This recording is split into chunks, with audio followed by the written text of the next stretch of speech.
ক্ষমতায় এসে আমেরিকা থেকে অবৈধ অভিবাসীদের ফেরত পাঠাতে তৎপর হয়েছেন ডোনাল্ড ট্রাম্প। কিন্তু যেভাবে তাদের ফেরত পাঠানো হচ্ছে তা নিয়ে শুরু হয়েছে বিতর্ক। আগুনে ঘি ঢেলেছে হাতকড়া ও পায়ে শিকল পরা যাত্রীদের বিমানে তোলার 24 সেকেন্ডের এই ভিডিওটি পোস্ট করেছেন আমেরিকার বর্ডার পেট্রোল বিভাগের প্রধান মাইকেল ডব্লিউ ব্যাগস। সঙ্গে তিনি লিখেছেন, সমস্ত বর্জনীয় এবং অপসারণযোগ্য ভিন গ্রহের প্রাণীদের ভারতে ফিরিয়ে দেওয়া হয়েছে। যদি আপনি অবৈধভাবে প্রবেশ করেন, আপনাকেও তাড়িয়ে দেওয়া হবে। বৃহস্পতিবার এই ঘটনার আঁচ এসে পড়ে সংসদে। এ নিয়ে সরব হয় বিরোধীরা। জল আসে না কলে, ঝরঝরিয়ে হরদম জল কেএসবি পাম্প হলে। বিদ্যুৎ সাশ্রয়কারী জার্মান টেকনোলজিতে তৈরি কেএসবি পাম্প। জলের প্রবলেম সেটা আবার কি? बहुत बातें की गई कि मोदी जी, ट्रंप जी बहुत अच्छे मित्र हैं और मोदी जी ने ऐसे क्यों होने दिया? क्या हम अपना जहाज नहीं भेज सकते थे उनको लेने के लिए? इस तरह से क्या इंसानों के साथ बर्ताव किया जाता है कि उनको हथकड़ियाँ पहना के, बेड़ियाँ पहना के भेजा यहाँ पे? क्या विदेश मंत्री को जवाब देना चाहिए? विदेश मंत्री को उनको जवाब देना चाहिए, प्रधानमंत्री जी को जवाब देना चाहिए। বুধবারই আমেরিকা থেকে অবৈধ অভিবাসী অভিযোগে ফেরত পাঠানো হয়েছে 104 জন ভারতীয়কে। বুধবার বিকেলে অমৃতসরে নামে টেক্সাসের এল পাসো বিমানবন্দর থেকে আসা মার্কিন বিমান। সোশ্যাল মিডিয়ায় হরবিন্দর সিং নামে ফেরত আসা এক ভারতীয়র বক্তব্য তুলে ধরেছেন রাহুল গান্ধী।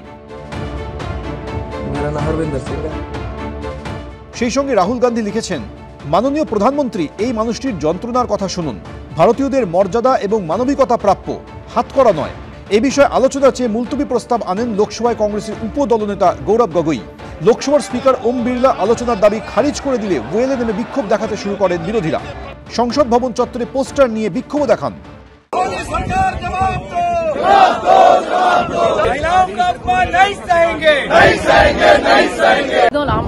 অনেক বিরোধী দল 267 নোটিশ দিয়েছি। আমরা চাই যে এর উপরে চর্চা হোক, যে যেভাবে হ্যান্ডকাফ করে প্লেনে করে যেভাবে নিয়ে এসেছে, এটা একটা খুবই একটা অপমান করা হয়েছে ভারতের।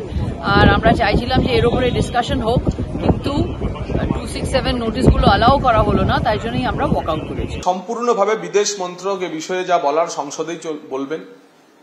স্পর্শকাতর বিষয়, সংসদ চলছে এবং বিদেশ মন্ত্রকের এখতিয়ারভুক্ত বিষয়।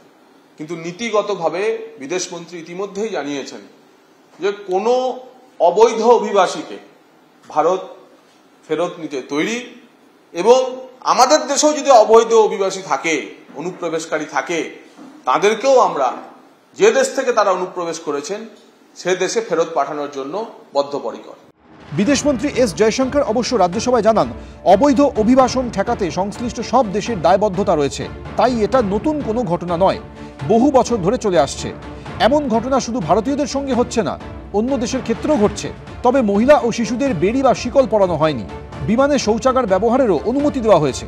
ওইসব ভারতীয়দের সঙ্গে যাতে কোনো দুর্ব্যবহার না করা হয় তা নিশ্চিত করতে ভারত সরকার আমেরিকার সঙ্গে যোগাযোগ রেখেছিল। এবিপি আনন্দ।